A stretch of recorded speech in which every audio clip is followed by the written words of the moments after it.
Okay, so we are starting on the third book in this series called Carolyn Brown is the author. My Give a Damn's Busted. Now, here's a little trivia moment for you. Before Jody Messina sang My Give a Damn's Busted, who sang it? The late, great Joe Diffie. Now, with that being said, let's start with what I've marked off. Well, I guess we're going to read the back first, don't we? Duh. How many times have I done these book reviews and I'm starting this one off wrong?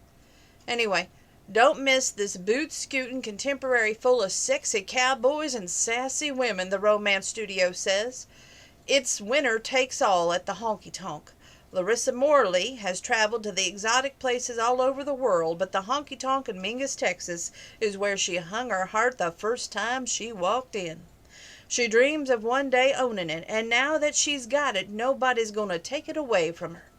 He may just be a cowboy, but Hank Wells offered her a fortune to buy the honky-tonk from the previous two owners, and had been stonewalled both times.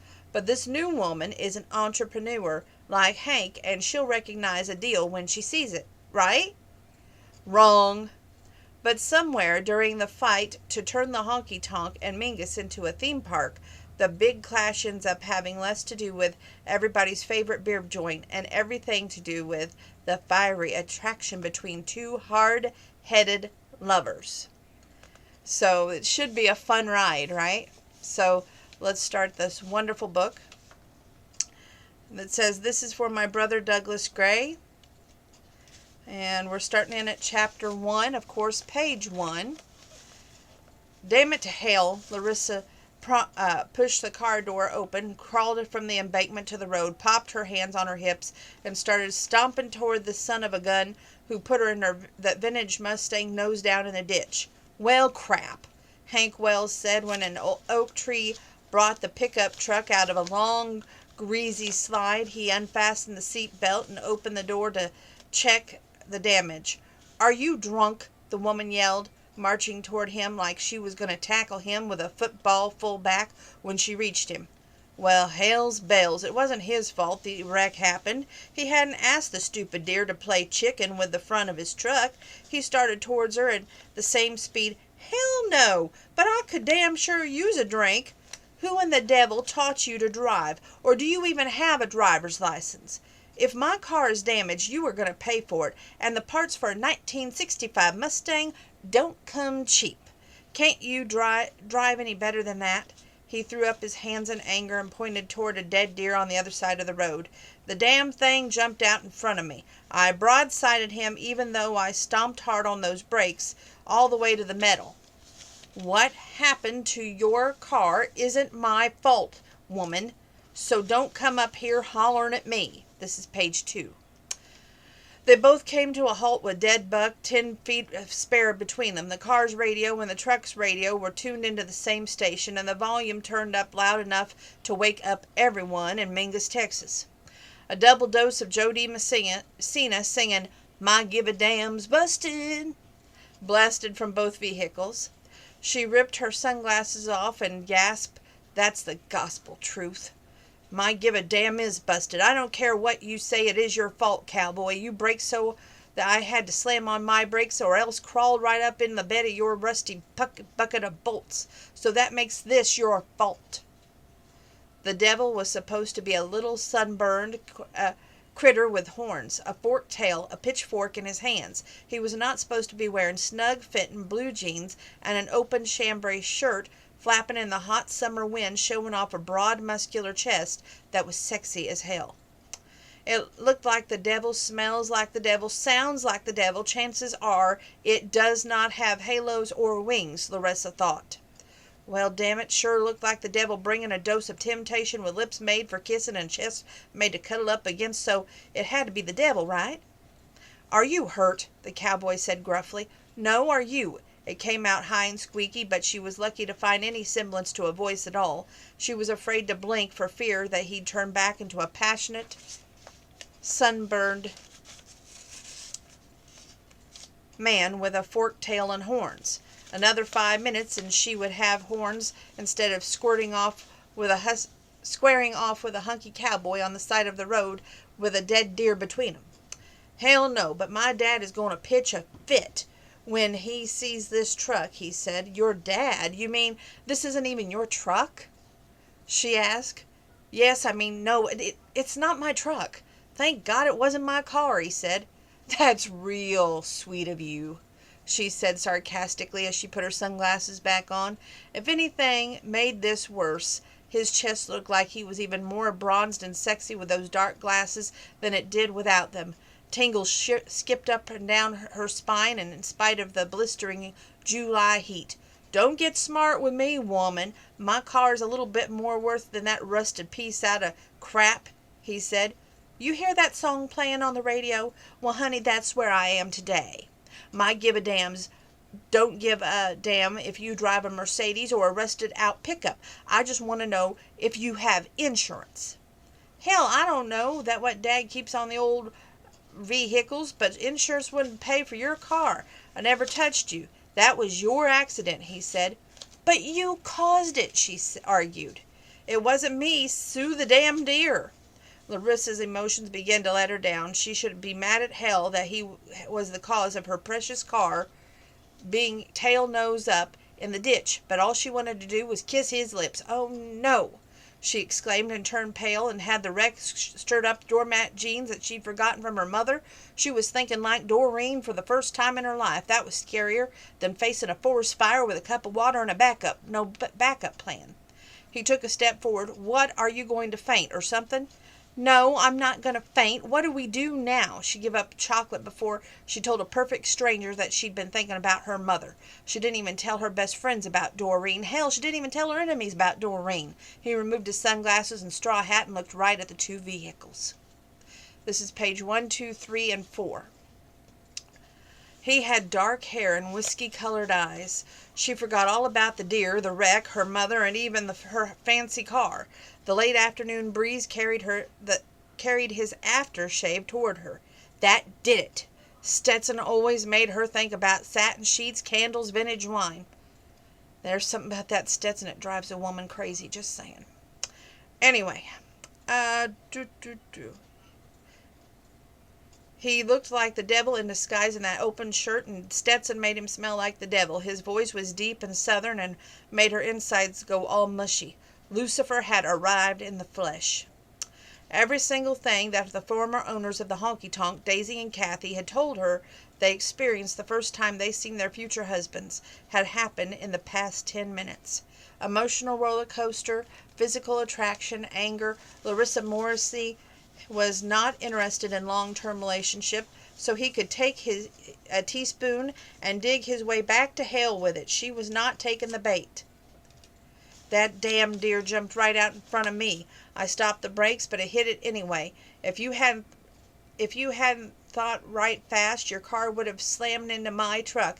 It's pretty damn good defensive driving, he said in a deep Texas drawl that went from harsh to soft.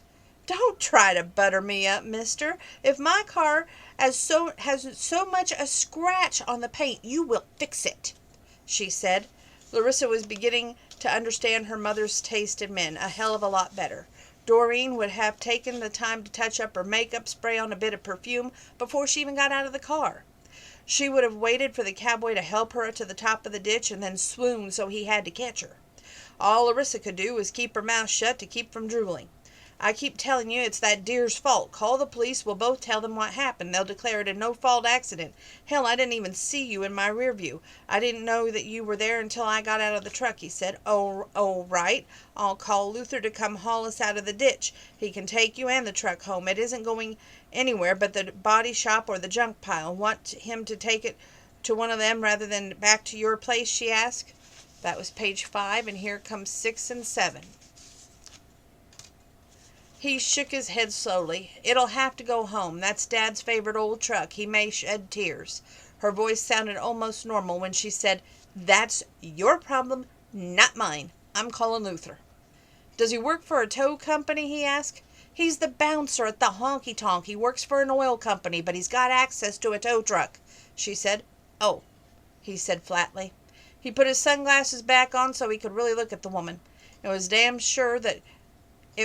It damn sure wasn't the way he wanted to meet Larissa Morrissey. She was prettier than the pictures his investigator had taken, a lot smaller.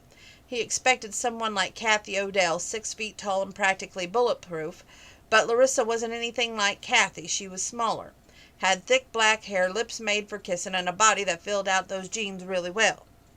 She eased back down the ditch to turn off the car's engine and retrieve her cell phone. Her purse would turn upside down on the floorboard, and the phone had slid underneath the passenger seat.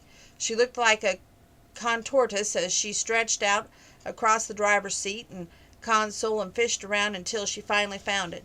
Hank went back to the truck and groaned again when he saw the bashed-in door. His phone had been on the dash. It was lying in plain sight right when he'd been sitting and playing Victoria's ringtone. He put on the phone a mute and shoved it in his shirt pocket. The engine had coughed and sputtered some time after that song about my give-a-damn's busted. He turned off the engine and tucked the key into his pocket. She had finished calling Luther when he made it back to the road. "How long?" Hank asked. Victoria would throw a fit worse than Henry when he found out about his old truck if she thought he'd deliberately not answered her call. 10 minutes tops.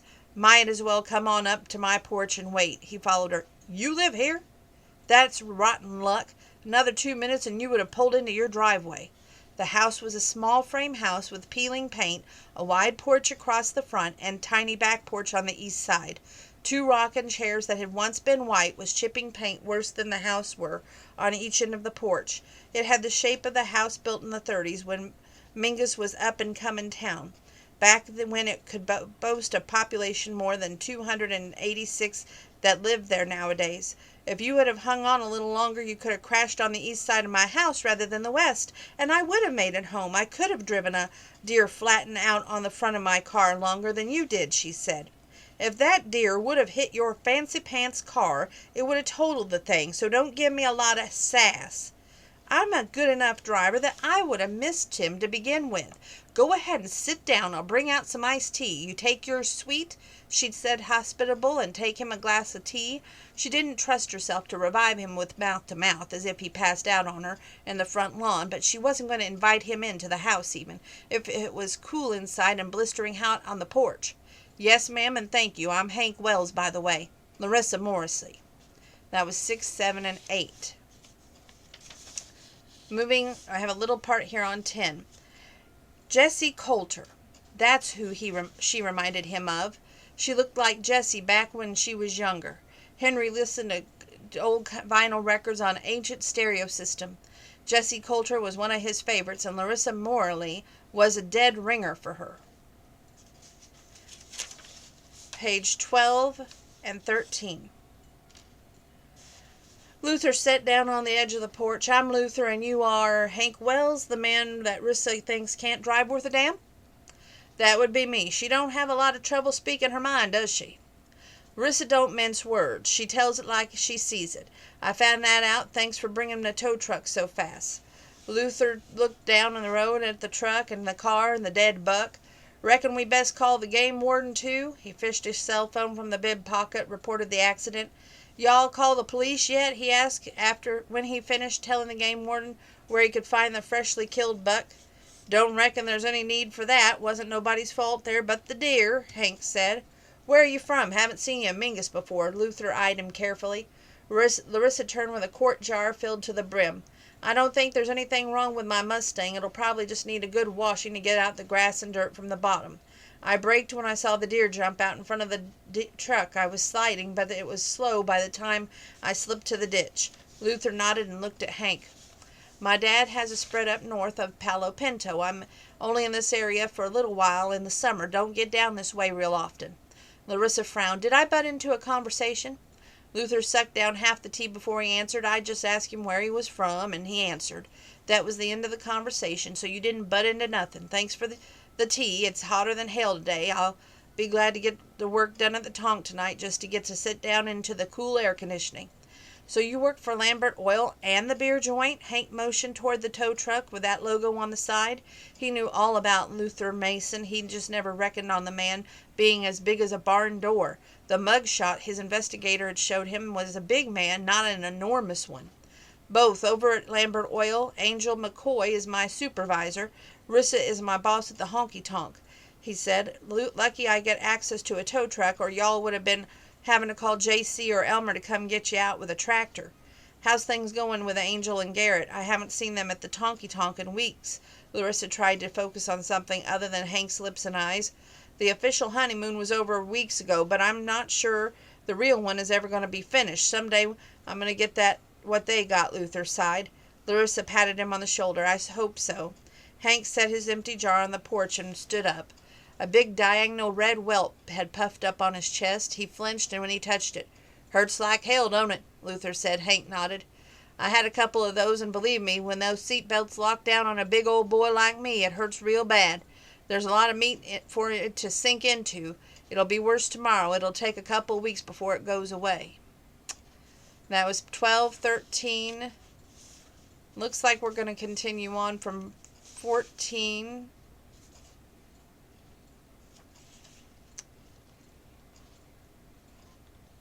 Well, I guess not. That's all we're going to say there. I'm trying to figure out where we started here on 16. Sometimes I don't mark very well.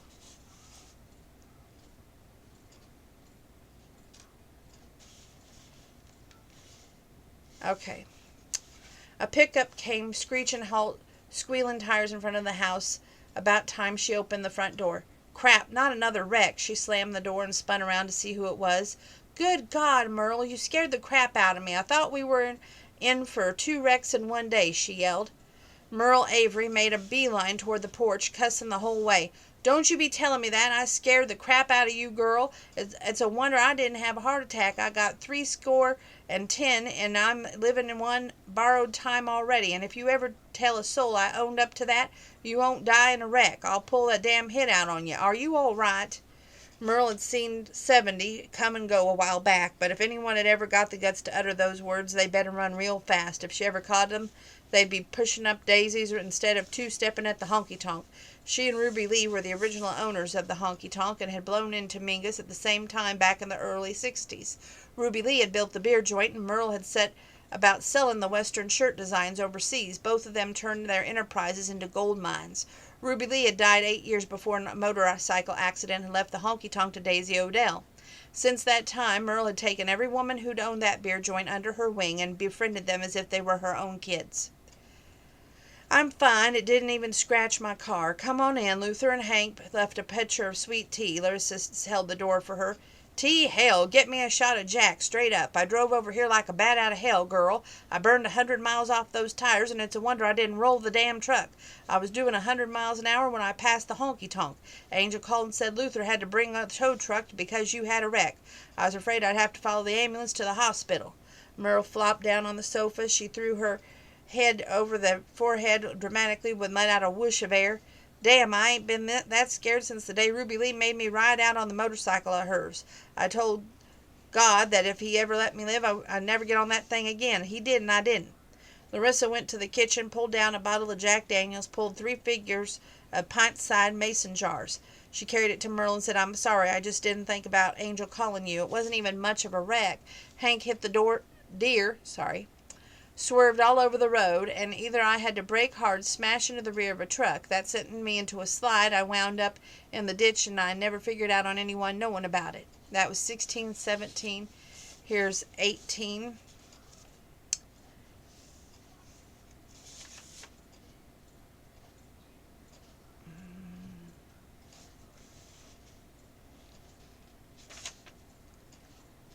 We're going to stop with that one because I think you should be able to read some of this for yourself. Don't really know why I marked it, but we're going to keep going. Henry... We're going to start now where Henry Wells sighed when he looked up from the backyard and saw his truck being towed into the yard. He headed the way in the long strides and held his breath until he saw Hank crawl out of the passenger side with the tow truck. When he was close enough, they could hear him over the noise of the winch, and he asked, What happened? Deer jumped out in front of me and sent me into a sideways slide into an oak tree, Hank said. That's my favorite old truck, Henry said. I'm sorry, Dad, Hank said. You hurt? Just a seatbelt bruise. Anyone else other than the deer? Woman in a Mustang behind me landed in a ditch, but her car wasn't hurt and she seemed fine. I told her to call me if there was any problems, Hank said. The truck hit the ground with a thump, and Luther detached all the change. He took off the leather work and glove and extended his hand. "I'm Luther Mason." Henry shook his hand. "I'm Henry Wells, Hank's dad. What do I owe you, son?" "Not a dime. Come on down to the beer joint sometime. Buy me a beer and we'll even up. Gotta go home and get cleaned up for my second job. Next time I see you isn't in this kind of way." Luther got back into the truck, turned around, and left Dust Cloud in his wake as he headed back down the lane. "Nice kid. Big as a barn, ain't he?" Henry said. Hank pointed at the truck. "I ain't never seen a barn that big. We gonna fix it or junk it?" "I'll work on it in my spare time. Give me something to do other than watch reruns of TV at night after you're gone," Henry said. "I'll buy you another one," Hank offered. "I reckon you would and could. Reckon I could buy 3 to replace it, if I wanted to, but I don't. That old truck has some memories in it, but it's like trading in Grandpa on a stranger. There's trucks around here that we can use while I work on this one, so don't worry about it. And I'm glad you didn't kill nothing other than a deer." "Did you call the game warden?" "Luther did. We better go out in the house and tell Oma what happened and that you weren't hurt. If she looks out here and sees the truck, she's liable to have a fit." Hank nodded. "I'll be back in a few minutes. We should had Luther take it out to the barn. Boy already brought it home for a price of a beer. That's enough. I'll fire up the tractor and hook on to it. Won't take but a minute to get it down in the barn where we can keep the implements. You can tell me all about it, what happened while we walk back," Henry said. "I figure you'd have a cussin' fit," Hank said. "Guess I'm getting too old for fits. They take a lot of man's energy.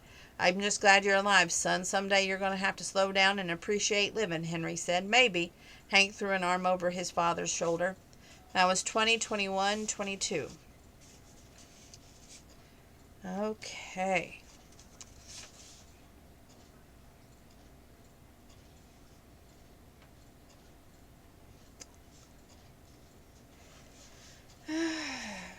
We're going to start where Justin Langley, a Monday night regular at the honky tonk, sat down beside Hank. "Hey, Larissa, I need a place to sleep for my 8 hours of time.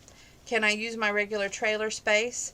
She pulled a chart out from underneath the counter. "It's empty. I'll write you up for it. You want a beer?" "Just one to help me sleep," Justin said. "Coming up," Larissa told him. Justin turned to Hank. "Who are you? Ain't seen you in the honky tonk before. You're just a stranger passing through, or did you just move to this area?" Hank stuck out his hand. "Hank Wells, trailer space?" Justin shook it. "Justin Langley. I drive a semi and stop in here on Monday nights for a few beers before I turn around and head out to Galveston in the morning. Yep, she's got 20 of 'em out back, honky tonk. Someday she's going to marry me and we're going to get to see the world from the cab of my truck. Just a matter of time. Owners of the honky tonk always fall in love with a customer, and he's always a cowboy. I'm a cowboy who rides in a truck rather than a horse's back. She'll come around someday." Larissa made it back down the bar in time to catch the last remark. "Darling, I will marry you when angels sell rainbows, snow cones in hell. Besides, you've got a girlfriend, so stop teasing me."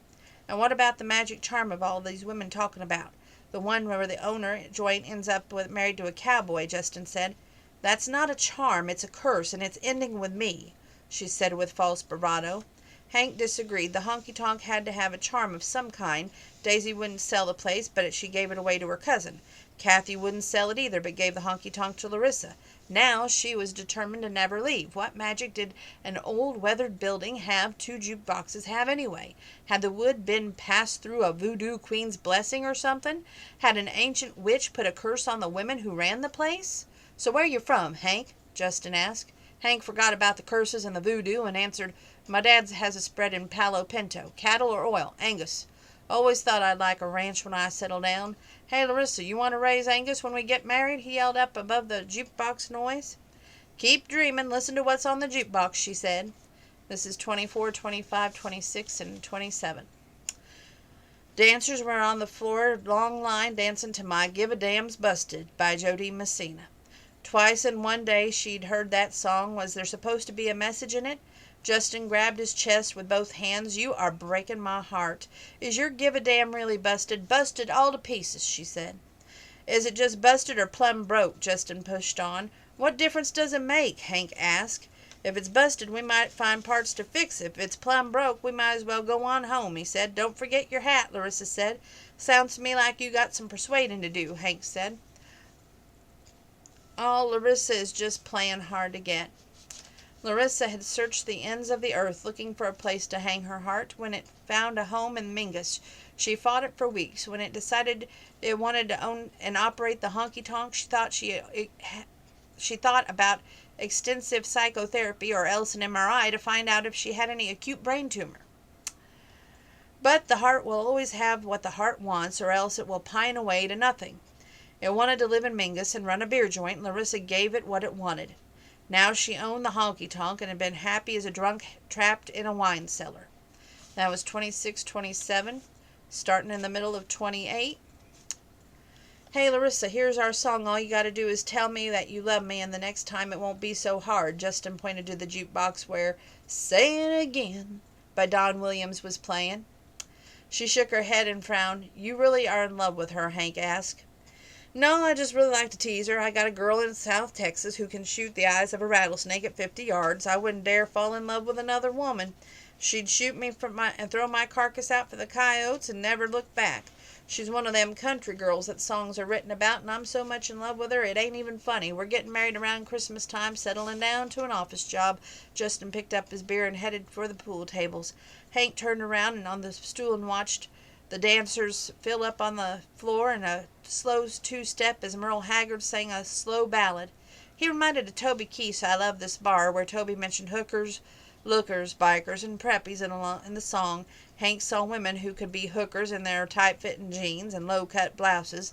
Those were the lookers in the high-dollar designer jeans and boots and $100 haircuts.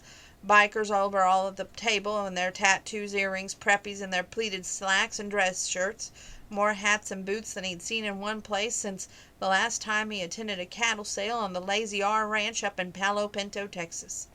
The honky-tonk was a weathered gray building with a wrap-around porch and a flashing neon sign atop a three-tiered facade. Inside it was one big room with two pool tables in the right corner, a few tables pushed around the walls with chairs surrounding them, a bar across the entire backside with two jukeboxes. Sitting on the stool and taking stock of the place, Hank couldn't figure out why anyone wouldn't sell it for 10 times what it was worth. But the previous two owners had turned around $1-million offers for a piece of Texas dirt and a building not worth 1/10 of that. If there wasn't a curse on that plane, then what would it take to make Larissa sell? That was 28-29, and here's 30 and 31 it looks like. His heart clenched up in his chest when he looked up and caught her looking at him. Something stirred, but he was in the honky-tonk on a mission, and he would not get deterred by sexual attraction. That would not be satisfied with a one night in a cheap motel. He held up his empty beer bottle and pointed at it. She popped the top on another and brought it to him. So you don't dance with customers or let them buy you a drink. If a customer asks you out to dinner, would you go? He asked. I work 6 nights a week. Only day off I have is Sunday. Larissa hadn't been on a real date in 6 months. Hank Wells rattled her nerves like a marble in a tin can just sitting on the bar stool.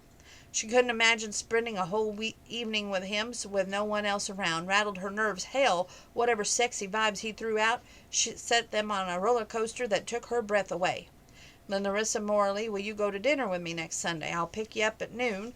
What's your favorite restaurant? Or if you want a home-cooked dinner, tell me your favorite food and I'll ask Ozma to make it for you. It's payment for almost totaling your car today, Hank said. In spite of the job, he could really like to spend more time with her. Getting to know her was part of his job, but she was all things he liked in a woman. Strong, independent, sassy, funny, and kind. Well, that last one might be up for debate, but she had given him a jar of iced tea while they waited on the tow truck. Oh, I just dropped the book. Sorry. No, ma'am. Okay. Was that the page I was on? I don't think so. No. Here we go. Her heart wanted to say yes, but the little crawling inch of the back of her neck said something wasn't right. He had mesmerizing eyes. He was sexy as the devil in disguise. He made her heart a little jumpy around like a kid in a candy store, but... And there was a little 3-letter word getting in the way. Until she could look at him and see no buts. And she dang sure didn't mean butts with 2 T's. She wasn't going to succumb to all the heat between them. Thanks, but no thanks. I got plans for this Sunday, she said. Justin poked his head between the two customers halfway down.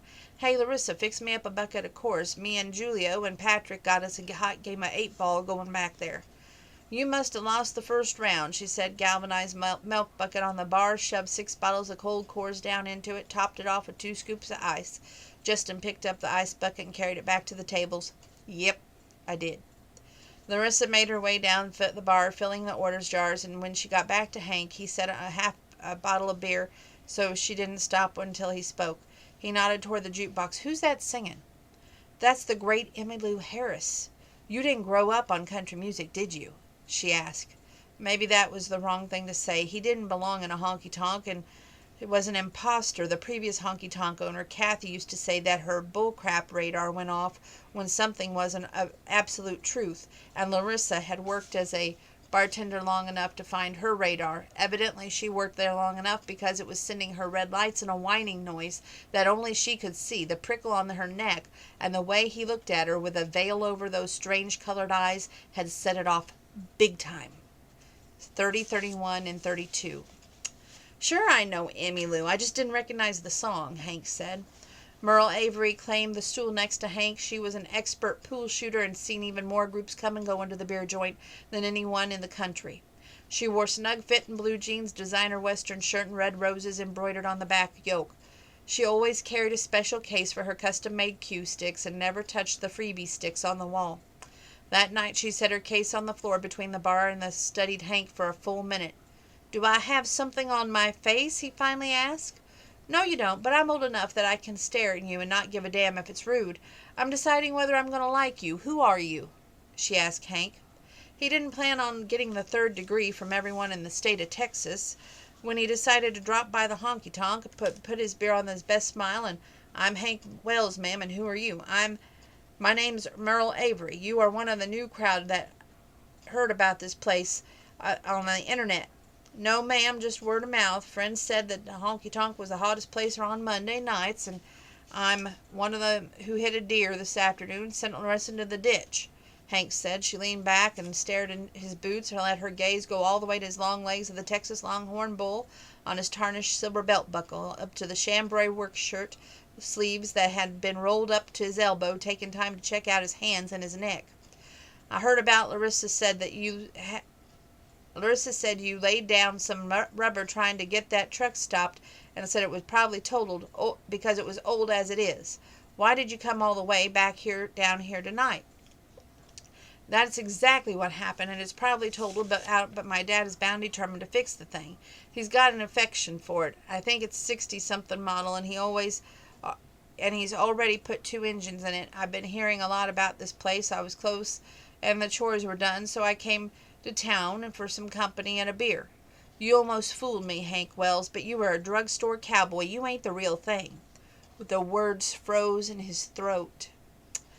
Larissa stopped in front of them. "He's not real. He's the best fake I ever seen," Merle answered. "What makes you say that?" Hank asked hoarsely. "2 things. Your neck is lily white. That means you don't work outside enough to be a real honest-to-God cowboy at your age. Your fingernails, that's dirt up underneath there, but it's not ground in there.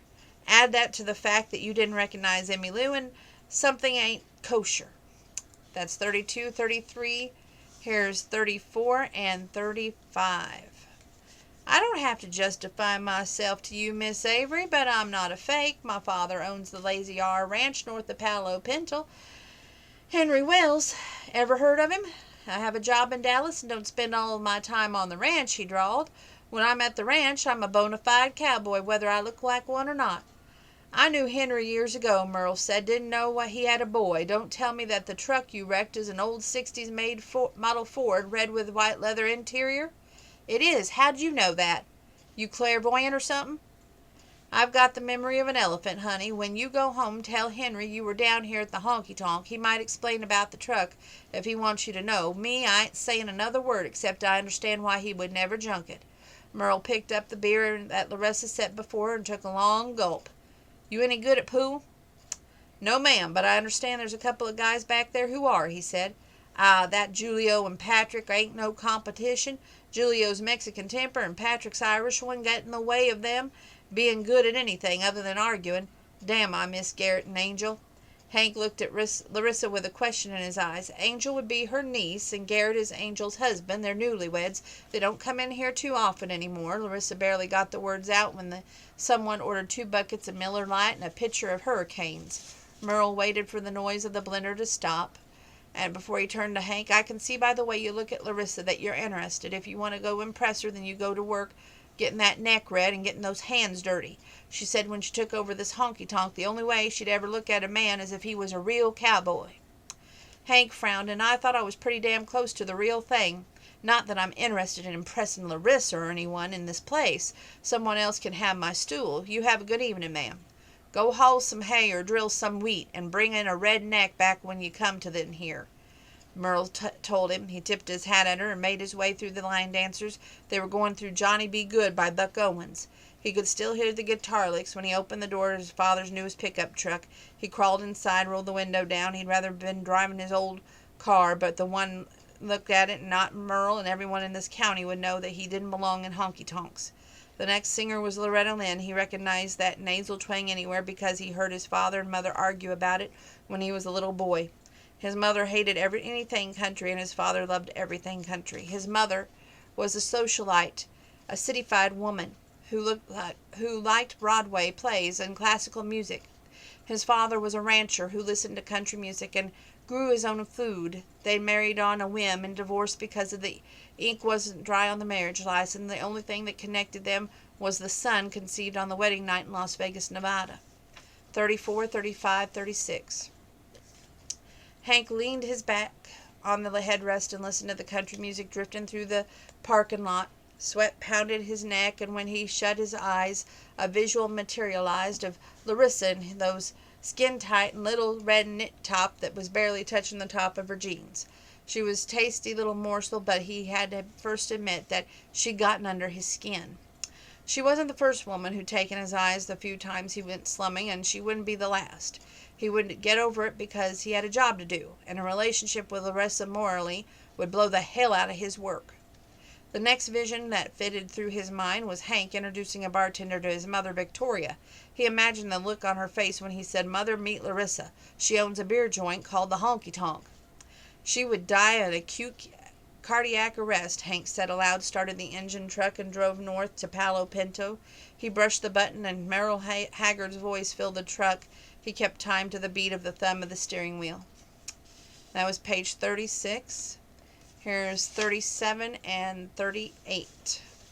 Larissa was so busy behind the bar that she seldom knew when anyone arrived or left the honky-tonk. But the minute Hank Wells left the bar stool, she knew it. She watched him walk across the floor, meandering around the line dancers and out the door past the honky-tonk bouncer, Luther. "Why did that particular man make you pant?" Merle asked. Larissa shrugs. "Remember that song, 'Somebody's Knocking'? It says that she heard about the devil, but she never dreamed that he had blue eyes and blue jeans. Well, I never dreamed he had whiskey-colored eyes. Terry sings that they'll have a heavenly night. I was ready to test that one without even asking a single question. Lord, he could be a serial killer, and I'd still peel those jeans off his firm little hind end and enjoy doing it. I almost said yes when he asked me to go out to dinner. Something ain't right. I can feel it in my bones, but at the same time I'm kicking myself for not saying yes. Remember how Kathy said that Travis was sex on a stick on her wedding day? I didn't understand why she had such a crazy saying, but I do now. It would probably be best if Hank Wells didn't ever come back in this place. I don't know what the attraction is, but it's damn sure there. Last time I saw something like this was when Jared collided with Kathy," Merle said, "and they got married, and she gave her cousin Kathy the honky-tonk. Then it be damned if it was Travis that didn't cast Kathy on New Year's Day, and dear God, do you think there's a hex on this place? The owner falls for a cowboy?" Larissa moaned. "Hell, I hope not. I'm tired of the honky-tonk changing bartenders more often than a hooker changes her underpants," Merle said. "Listen to Shelley West sing that song. I'd rather see you drink too much tequila and wind up dancing on the bar, kissing all the cowboys, shooting out the lights, and starting a fight as wind up falling in love." Jose Cuervo played to the end with the dancers slapping their fannies in unison. It played twice more, then the dancers hit the bar in a dehydrated frenzy, mason jars of beer and pitchers of margaritas. Merle wandered over the jukebox and put some money on the slot. She pushed H5 to play Somebody's Knocking so she could hear all the words again. Larissa was too damn classy a broad to get caught up with a drugstore cowboy, even if he was a devil in disguise. At least Kathy and Daisy, the former owners, had gotten a real live guaranteed cowboy down to the boots and buckles. If Larissa couldn't have the bona fide product, then she needed to kick the devil with his whiskey-colored eyes and blue jeans out the front door. If she couldn't do the job, then Merle was sure that Luther would be glad to do it for her. 36, 37, 38, and 39. Hank parked his truck in the front yard of the rambling ranch-style home with a big porch wrapped around the three sides and coon dogs lounging on the steps. His father, Henry, sat in a wooden rocking chair with his wide arms back in the shadows. When he spoke, Hank jumped. "Didn't mean to startle you. Where you been?" "That little beer joint in Mingus that everyone's talking about," Hank said. "The one that plays country music and looks like it came out of an old western movie set or a one up north," Henry asked. "The honky-tonk. You been down there?" Hank asked. "Lots of times back when Ruby Lee owned the place. Sit a spell." Hank pulled a second rocker and eased down into it. "Who was Ruby Lee?" "A lady that I should have married instead of your mama, but hindsight is only the thing that's not tainted like a rose-colored glass. Ruby Lee was a hellcat from over East Texas. Her daddy was a preacher man, and he couldn't get the hell preached out of that girl. No, sir. When she was legal age, she took off and went to Dallas to her aunt's place and got a job. Worked 2 jobs. One in an office and the other as a bartender. That's where I met her. I was down there for a cattle sale, and then she was a bartender at the sale. God, she was pretty, and we fell hard. Then her aunt died and left her a wad of cash, and she wanted to build a beer joint in Palo County so we both could be close together. My wife wasn't going to own a damn beer joint, and I told her so. I asked her to marry me and move to the ranch with me. She told me to ride the idea of riding straight to hell and kiss the devil right smack on the butt when I got there. She built the honky-tonk and ran it until she died. Went down there, tried to talk her into giving me a second chance, but she wouldn't. Met your mother, married her, and never went back. They're still playing old songs like they did when Ruby put the joint in. She never said she'd change any part of it. They were playing Emmy Lou and Loretta tonight," Hank said. Henry nodded seriously. "And Merle Haggard, Willie Nelson, Waylon Jennings, all the old stars?"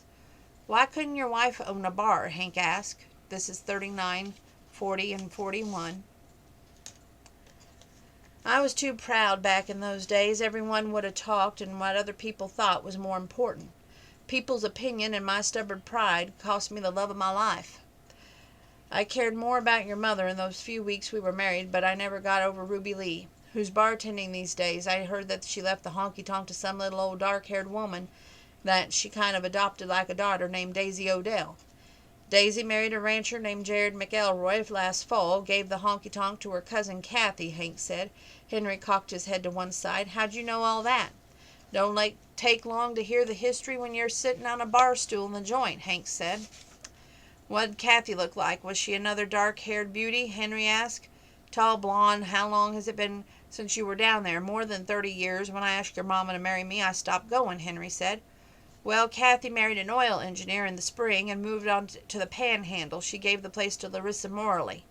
She's a dark-haired and dark-eyed," Hank said. "Be careful. Them dark-haired ones will steal your heart." "Why'd you fall for Mother if you like the dark-haired women?" Hank asked. "Men can have lots of women, but they can only lay claim to one for his heart. Your mother was a beauty, still is, and so smart, and it ain't funny. Don't know why in the hell I'm telling you all this tonight. Guess it's because you brought up the honky-tonk. Think I'll go to bed. We got hay to put in the barn tomorrow. You going to help go out and wreck another one of my vehicles tomorrow?"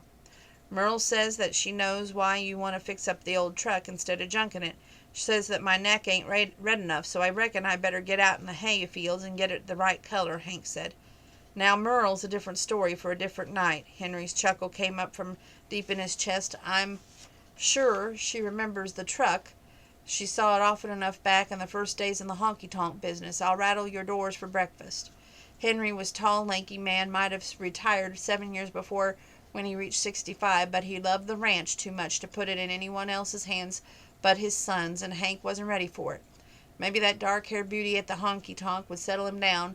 A father could always hope. "Good night, Dad," Hank said. "Night, son." That was 40, 41, 42. We're going to finish with page 43 for tonight.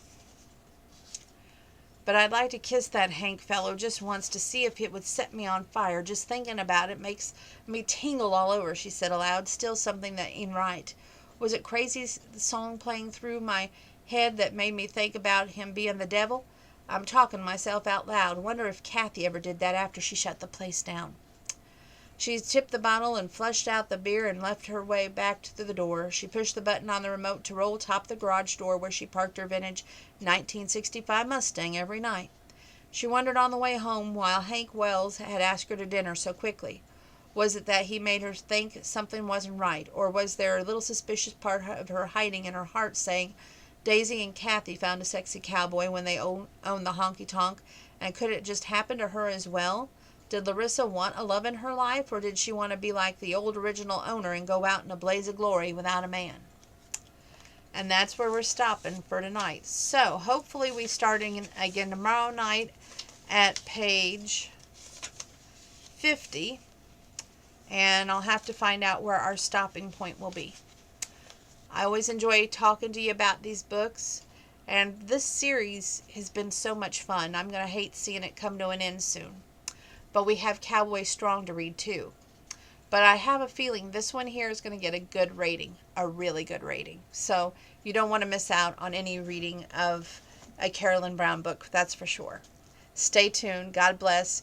Keep your social distance. Wash your hands. If you can't wash your hands, use your hand sanitizer. And most importantly, always wear your mask.